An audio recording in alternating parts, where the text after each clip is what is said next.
Hi friends, इन दिनों जब मैं कुछ लोगों को इलॉजिकल इन्वेस्टमेंट करते देखता हूँ, मैं कंफ्यूज हो जाता हूँ। उन पर हंसूं या चिल्लाऊं। एग्रीगोल्ड कभी एक इन्वेस्टमेंट कंपनी थी जो अब हजारों करोड़ रुपए का घोटाला बन गई है। ये एक घोटाला योजना थी जो सेबी और आरबीआई के अंडर रजिस्टर भी नहीं थी। हाँ, लेकिन आप जानते हैं कि लोग क्या कहते थे जब मैंने उनसे पूछा कि इसमें इन्वेस्टमेंट क्यों कर रहे हैं? उनके पास एक ही जवाब था, ओह, इसने पिछले 10 सालों में रिटर्न और प्रॉफिट दिया है तो ये फ्यूचर में भी देगा। जी हाँ, इन्वेस्टमेंट करते वक्त यही माइंडसेट होता है लोगों का।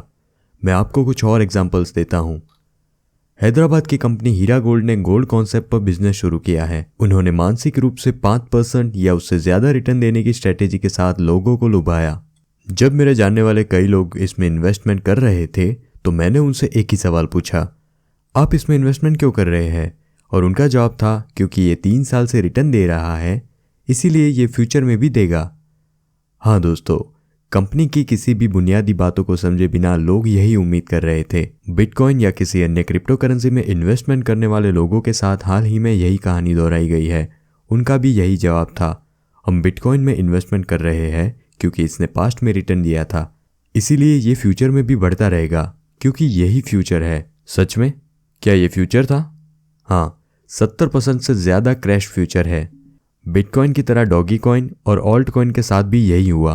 लेकिन ये सब पास्ट की बात नहीं है दोस्तों, ये प्रेजेंट में भी हो रहा है। लोगों ने अभी तक कुछ सीखा नहीं है। आजकल आंध्र प्रदेश में भी कीबो पेविलियंस लोगों को लुभा रहा है।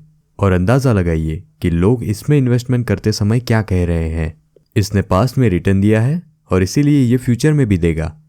लेकिन वो ये नहीं समझते कि सिर्फ इसीलिए कि कोई कंपनी पास्ट में अच्छी तरह से चलती है, ज़रूरी नहीं कि वो फ्यूचर में भी बढ़ती रहे।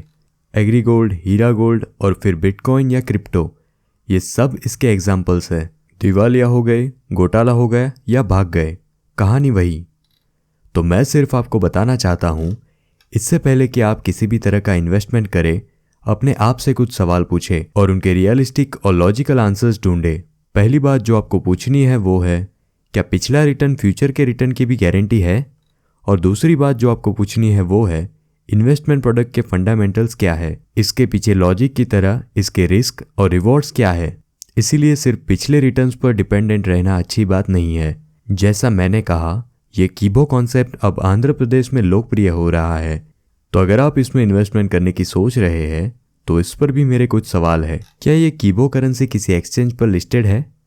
No, it's not. हाँ, ये लिस्टेड होने वाला है।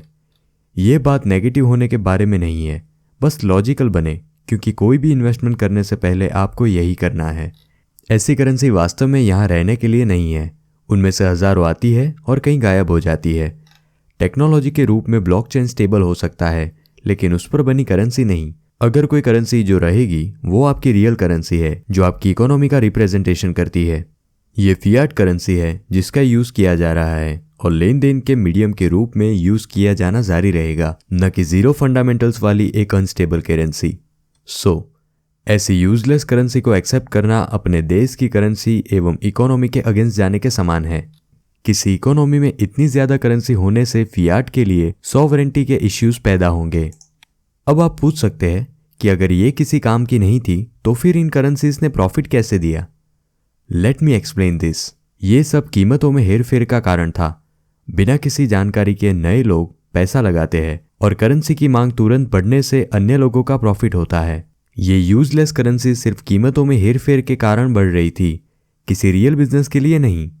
वे इकोनॉमी के लिए कोई रियल लाइफ वैल्यू एस्टैब्लिश नहीं कर रहे थे।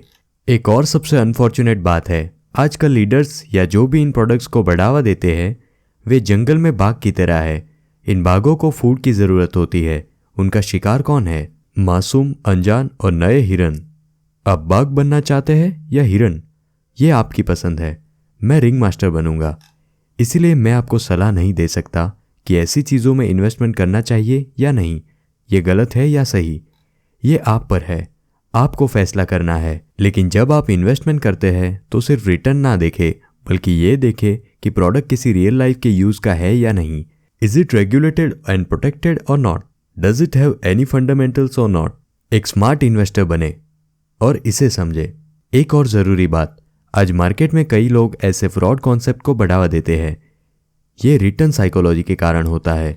वो लोग दूसरों के साथ हेरा फेरी करते हैं क्योंकि उनका भी पैसा डूब गया है। इसीलिए कहीं से भी अपना पैसा वापस पाने के लिए आप जैसे अनजान लोगों को धोखा देते हैं। यह एक साइकोलॉजिकल समस्या है। इन साइकोलॉजिकल प्रॉब्लम से उबरना आसान नहीं। हमारे पास एक ही उपाय है, इनसे सावधान रहना। आई होप कि आप समझ गए होंगे कि मैं क्या कहना चाहता था। अगर इस कंटेंट से कोई वैल्यू मिली हो तो इसे लाइक करना ना भूले और अपने दोस्तों को जल्द से जल्द अवेयर करने के लिए इस वीडियो को उनके साथ शेयर भी करें। Thanks for watching.